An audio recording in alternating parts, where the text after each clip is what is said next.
Alright, hi guys! Welcome to my channel, and today I'm going to be talking about Black Panther, the new Marvel movie that just came out. I actually was fortunate enough to see it on opening night, so that was cool. Took a date, it was great. But anyways, mostly what we're going to talk about today is the actual symbolism behind the movie and the significance of some of the really important parts. So there will definitely be spoilers. Sorry, it's just how it goes. So let's get to it.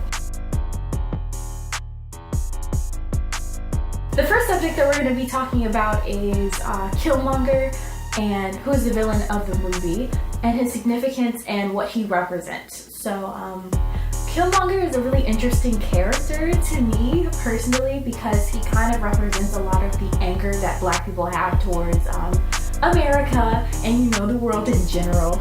If you're a Black person, you kind of know that if you aren't from a specific country, like if you are a descendant from slavery, you don't know who you are. You have nowhere to fit in, nobody wants to take you, there's nobody to really support you.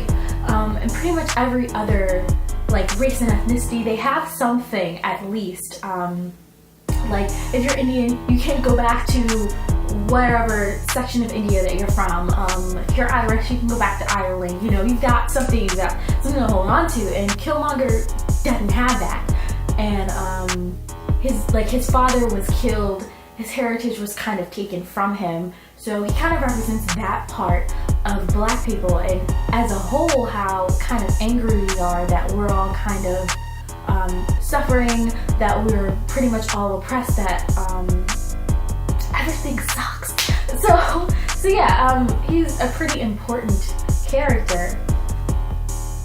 And it's really interesting to see him juxtaposed against Wakanda and the royalty of Wakanda and the king of Wakanda, because Wakanda was a country that was never colonized. So even though they had their own troubles, obviously in the beginning of the movie, Nakia saved some girls who were supposedly from Boko Haram. So they have their issues, they have their conflicts, but they've never really had everything taken from them. And seeing just Killmonger and how angry he feels up against T'Challa, who has had his own struggles, his own dad did die, but he never was separated from his culture.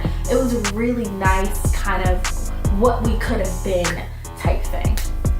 The second subject I'm going to talk about is Vibranium and the significance of Vibranium. So I did see a video somewhere, and I don't know where it was, not even gonna lie to you, where they kind of talked about how Vibranium is representative of all of the natural resources that Africa has. And if you're familiar with history, the European scramble for Africa started in, I think, 1881? It was in the 1800s, where pretty much, all of the European countries, they got together and they were like, we're gonna cut up Africa and we're just gonna take whatever we want. And that's why a lot of countries in Africa, they speak different languages because of who colonized them, and they have caste systems and all those sorts of things. But anyways, Africa, it has so many natural resources, partially because it's such a big continent. Those resources fuel first world countries, which is a term created during the Cold War, so it really doesn't mean anything, but further developed countries, most of our resources come from there. So Vibranium is all of our natural resources, and just how rich it made that country, it made Wakanda, because of how much money comes from Africa. I thought that was. The last thing I kind of wanted to talk about is the final fight between Killmonger and T'Challa and how it ended. So I thought personally that it was really interesting that they went for the me fighting myself type trope. They also did that in Logan, where Wolverine fought himself, and it's kind of like the idea of having to fight yourself is that you know yourself, you know your strengths, and you know your weaknesses. So it's ultimately the hardest fight, because whatever tricks that you have is a trick that they also have. So when it came to the kinetic propulsion thing, I don't remember what it's called, but where you could absorb energy and then release it, Killmonger also had that. So he had pretty much the same suit we already saw that he was stronger than T'Challa in hand-to-hand combat because of the initial fight where Killmonger became king. So I just thought it was interesting how we kind of put these two people together with their T'Challa finally having to feel the need to protect his country, because T'Challa never really had that. T'Challa was always kind of fortunate enough to be okay and be safe and know that his family was alright, and Killmonger didn't. So in a sense, they're both fighting for something that really matters to them. Killmonger is fighting for possession of his heritage, and T'Challa is too. So they're both battling it out. Epic, super CGI in a bad way. Love CGI in a bad way. And T'Challa won.